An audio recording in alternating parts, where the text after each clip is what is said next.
Hello friends, welcome to Vanmathi creations. இன்றைக்கி special பருப்புருண்டை குழம்பு. இந்த பருப்புருண்டை குழம்பு எல்லாருக்குமே ரொம்ப பிடிக்கும். இதை நிறைய விதமாகவும் செய்வாங்க.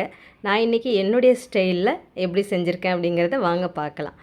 இந்த பருப்புருண்டை குழம்புக்கு கடலைப்பருப்பு நான் ஒரு 3 கரண்டி எடுத்துட்டேன். அதே அளவு துவரம்பருப்பும் 3 கரண்டி. இதில் வேறு வேறு அளவுகளில் போடுவாங்க. இந்த கடலைப்பருப்பும் துவரம்பருப்பும் சமமாக நம்ம போடும்போது பருப்பு உருண்டை நம்ம செஞ்ச பிறகு நல்லா சாஃப்டாக இருக்கும், ஹார்டாக ஆகாது. அந்த குழம்புல இருக்கிற உப்பு காரம்லாம் இந்த உருண்டையில் நல்லா ஏறும். அதனால் நான் இந்த சமமாக போடுறேன். இதை நான் வேறு வேறு அளவுகள்லாம் நான் செஞ்சு பார்த்துருக்கேன். ஆனால் இந்த மாதிரி 2 பருப்பும் ஒரே அளவுகளில் போடும்போது அந்த பருப்பு உருண்டை டேஸ்ட்டு ரொம்பவே நல்லா இருக்குது.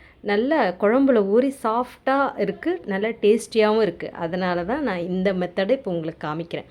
இதுலேயே சோம்பு, காஞ்ச மிளகாய் காரத்துக்கு ஏற்ற மாதிரி நம்ம காஞ்ச மிளகாயும் போட்டு நல்லா கழுவிட்டு 1 மணி நேரத்துலேருந்து ஒரு 1.5 மணி நேரம் ஊற வைக்கலாம். ரொம்ப நேரம் ஊற வைக்க வேண்டாம், ஒரு நாளே போதும். 1 மணி நேரம் ஊறினாலே போதும். நல்லா தண்ணி ஊற்றி நம்ம ஊற வச்சாச்சு. 1 மணி நேரம் கழித்து என்ன பண்ணுறேங்கிறத பார்க்கலாம் வாங்க.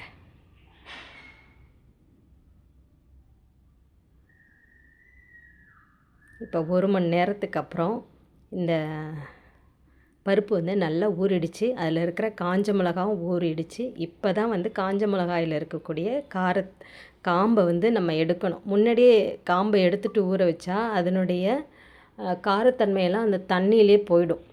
இப்போ தான் காம்பை எடுத்துட்டு நான் மிக்சியில் போடுறேன். அதுக்கப்புறம் கொஞ்சமாக இஞ்சி, ஒரு 2 இன்ச் அளவுக்கு இஞ்சி. இந்த பருப்பு சுத்தமாக தண்ணி இல்லாமல் வடிகட்டிட்டு நம்ம போடணும். இதை ஒரு 2 பேட்சாக நான் அரைச்சிக்கிட்டேன். ஏற்கனவே நம்ம சோம்பு போட்டு ஊற வச்சாச்சு. இது கூட ஃப்ரெஷ்ஷாக ஒரு கொத்து கருவேப்பிலை இது போட்டு அரைக்கும்போது ரொம்ப நல்லா வாசனையாக இருக்கும். நம்ம தூக்கியும் போட மாட்டாங்க பிள்ளைங்க. தண்ணி இல்லாமல் கொரகொரப்பாக அரைச்சிட்டு வந்துடணும். ரொம்ப நைஸாக அரைக்கக்கூடாது. பாருங்கள், இந்த மாதிரி அரைச்சிட்டு வந்துடணும். இதே மாதிரி மீதி இருக்கிற பருப்புகளையும் நம்ம அரைச்சிக்கணும். நல்லா கெட்டியாக இருக்கணும், தண்ணி இல்லாமல். இப்போ எல்லா பருப்பையும் அரைச்சி எடுத்தாச்சு. இப்போ இதுக்கு வேணுங்கிற உப்பு, பெருங்காயம். இதில் நான் பெருங்காயம் போடுறது மிஸ் ஆகிடுச்சு. அதனால் நான் இப்போ சொல்லிக்கிறேன். உப்பும் பெருங்காயமும் சேர்த்து போடணும். அது சின்ன பாத்திரத்தில் எடுத்துட்டேன், அதில் மிக்ஸ் பண்ண முடியாதுன்னு இப்போ பெரிய பாத்திரத்துக்கு மாற்றியாச்சு. அதுக்கப்புறம் கட் பண்ணி வச்சுருக்கிற வெங்காயம், நான் பெரிய வெங்காயம் தான் போட்டிருக்கேன். சின்ன வெங்காயம் போட்டால் இன்னுமே ரொம்ப நல்லாயிருக்கும். அதே மாதிரி இந்த உருண்டைக்கு ரொம்ப வெங்காயம் போட வேண்டாம், கொஞ்சம் போட்டால் போதும். சும்மா ஒரு கைப்பிடி அளவுக்கு போட்டால் போதும். இப்போ கருவேப்பிலை நம்ம போட்டு அரைக்கும் போதும் போட்டாச்சு. இது கிள்ளியும் போடணும். கருவேப்பிலை எல்லாம் நிறைய சேர்த்துக்கணும். சாப்பாட்டில் உடம்புக்கு ரொம்பவே கருவேப்பிலை எல்லாம் நல்லது. அதனால் எந்த அளவு உங்களுக்கு இருக்குதோ அந்தளவு நிறையவே சேர்த்துக்கோங்க. இப்போ நம்ம உருட்டி பார்க்கும்போது இந்த உருண்டை நல்லா உருட்டுற மாதிரி இருக்கணும். பக்குவம் ஈரம் இல்லாமல், அதாவது ரொம்ப தண்ணி இல்லாமல் இது மாதிரி இருக்கணும். நான் ஃபஸ்ட்டே இது மாதிரி சின்ன சின்ன சைஸாக நான் உருட்டி வச்சுக்கிட்டேன். அப்போ தான் நம்ம குழம்புல போடும்போது வேலை ஈஸியாக இருக்கும், அந்த நேரத்துக்கு உருட்டாமல். இப்போ குழம்புக்கு என்னென்ன வேணுங்கிறத பார்த்துடலாம். கட் பண்ணி வச்ச வெங்காயம், அதுக்கப்புறம் தக்காளி. இது 2 தக்காளி நான் கட் பண்ணியிருக்கிறேன். அப்புறம் பூண்டை இடித்து வச்சுக்கிட்டேன். அதுக்கப்புறம் ஒரு சின்ன லெமன் சைஸில் புளி, அதுக்கப்புறம் கருவேப்பிலை. இது நம்ம குழம்பு மிளகாத்தூள். அதுக்கப்புறம் தாளிக்கிறது எண்ணெய், இந்த இதெல்லாம் நம்ம எப்போதும் நம்ம சேர்க்கக்கூடியது தான். இப்போ எண்ணெய் ஊற்றின பிறகு தான் நான் இந்த புளி ஊற வைக்க மறந்துட்டேன். அப்புறம் அடுப்பில் எண்ணெய் சட்டி வச்ச பிறகு தான் தண்ணியில் ஊற வைக்கிறேன். பாருங்கள், ஊற வச்சாச்சு. இப்போ கடுகு, கொஞ்சம் ஜீரகம், வெந்தயம், இது எல்லாம் போட்டு தாளிச்சிக்கணும். இது வந்து குழம்பு வடகம் இருக்கு இல்லையா, அது கூட போட்டு தாளிக்கலாம். நான் அதை மறந்துட்டேன். குழம்பு வடகம் இருந்தால் போட்டு தாளிச்சிக்கோங்க. நான் இப்போ கொஞ்சமாக கடலைப்பருப்பு இதெல்லாம் போட்டு தாளிச்சிக்கிட்டேன். அதுக்கப்புறம் நம்ம எடுத்து வச்சுருக்கிற வெங்காயத்தை போட்டு நல்லா வதக்கிக்கணும்.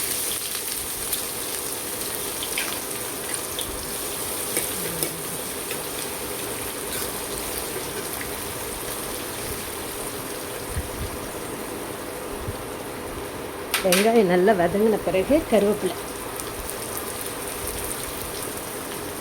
இப்போ இடித்து வச்ச பூண்டை போட்டு நம்ம நல்லா வதக்கிக்கிறோம். குழம்பு வதக்கிறதுல தான் வந்து நல்ல வாசனை அதிகப்படுத்தி கொடுக்கும். எல்லோரும் வந்து ஒரே மாதிரி தான் நம்ம வெங்காயம் தக்காளி போடுறோம், மிளகாத்தூள் போடுறோம். ஆனால் ஒருத்தவங்க செய்கிற குழம்பு வந்து வேறு டேஸ்ட்டு, நம்ம செய்கிறது வேறு டேஸ்ட்டு அப்படின்னு நினைப்பாங்க. இந்த வதக்கிறதுல தான் வந்து இந்த வித்தியாசம் இருக்குது. அதனால் எந்தெந்த குழம்புக்கு எப்படி எப்படி வதக்கணும் அப்படிங்கிறத வந்து ஃபஸ்ட்டு நம்ம கற்றுக்கிட்டோம்னா சரியாக இருக்கும். இப்போ உப்பு, பெருங்காயம், மஞ்சள்தூள் இது எல்லாம் போட்டு நம்ம 2 நிமிஷம் வதக்கிக்கிறோம்.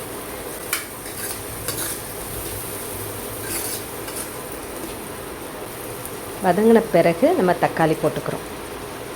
இந்த தக்காளியும் நல்லா குழைய மசிஞ்சு போகிற மாதிரி வதக்கணும்.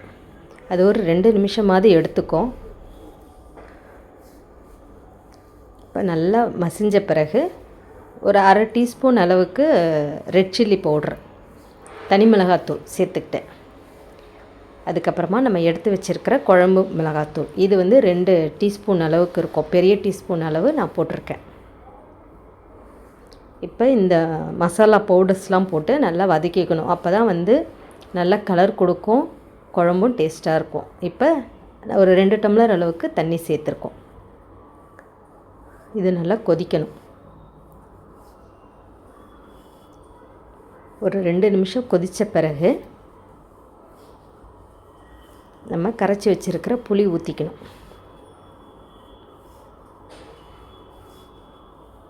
புளி ஊற்றின பிறகு ஒரு 2லேருந்து ஒரு 3 நிமிஷம் கொதிக்கணும். நல்லா கொதித்து அந்த பச்சை வாசனை போய் குழம்புடைய நல்ல வாசனை வந்த பிறகு தான் நம்ம வந்து உருட்டி வச்சுருக்கோம்ல பருப்பு உருண்டை, அதை போடணும். போடும்போது சிம் பண்ணிக்கோங்க. அதே மாதிரி எடுத்து போடும்போது ஒரு தடவை உருட்டி கொஞ்சம் டைட் பண்ணி உருண்டையை போடணும். கொஞ்சம் இடம் விட்டு விட்டு போடுங்க, மேலே போட வேண்டாம். அதனால தான் நான் வந்து இந்த பெரிய வானல் வச்சு போட்டிருக்கேன்.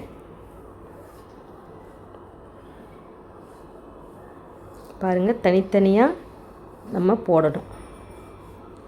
போட்டு 2லேருந்து ஒரு 3 நிமிஷம் கரண்டி போடாமல் அப்படியே விட்டுடுங்க. இந்த மாதிரி குழம்பு எடுத்து அந்த உருண்டை மேலே ஊற்றும்போது அது சீக்கிரமாக வெந்துடும்.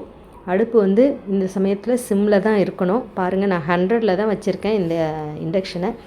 இது ஒரு 3 நிமிஷம் ஆன பிறகு அடுத்த பேட்ச் இன்னும் கொஞ்சம் உருண்டையை வந்து 2வது போடணும். ஒரே தடவையில் எல்லா உருண்டையும் போடக்கூடாது, 2 தடவையாக போடணும். ஃபஸ்ட்டு பேட்ச் வந்து உருண்டை வெந்த பிறகு 2வது பேட்ச் போடணும். எல்லா உருண்டைகளையும் ஒரே நேரம் போடாதீங்க.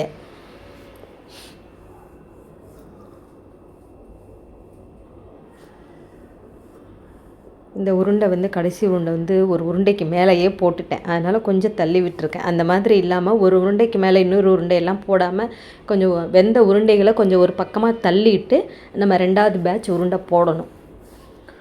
போட்டு ஒரு தட்டை போட்டு மூடி ஒரு 5 நிமிஷம் 6 நிமிஷம் இந்த ஸ்லோ குக்கிங் பண்ணணும். அப்புறம் ஒரு உருண்டை அளவுக்கு இந்த பருப்பு உருண்டை மாவு இருக்கு இல்லையா, அதை வந்து தண்ணியில் கரைச்சி ஊற்றணும். இதுதான் வந்து குழம்புக்கு திக்னஸ். இந்த குழம்புக்கு வந்து தேங்காய் சோம்பு அரைச்சி போடுவாங்க சிலர், தேங்காய் அரைச்சி ஊற்றுவாங்க. நான் வந்து தேங்காய் அரைச்சி ஊற்றலை. உங்களுக்கு தேங்காய் அரைச்சி ஊற்றுறது பிடிக்கும்னா அது மாதிரி செஞ்சுக்கோங்க. அது ஒரு டேஸ்ட்டு, இது ஒரு டேஸ்ட்டு. 2 மெத்தட்லேயும் செய்யலாம்.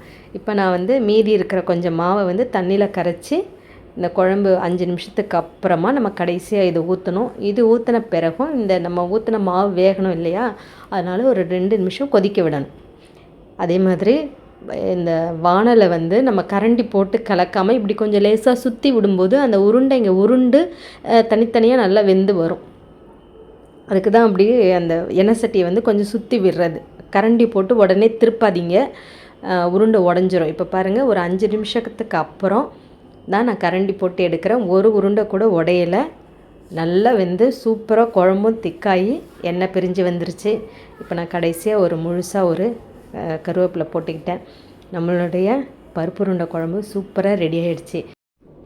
இந்த ரெசிபி பிடிச்சிருந்தா லைக் பண்ணுங்கள், கமெண்ட் பண்ணுங்கள் ஃப்ரெண்ட்ஸ். இதே மாதிரி ஆரோக்கியமான இன்னொரு ரெசிபியோடு நான் உங்களை மீட் பண்ணுறேன். தேங்க்ஸ் ஃபார் வாட்சிங்.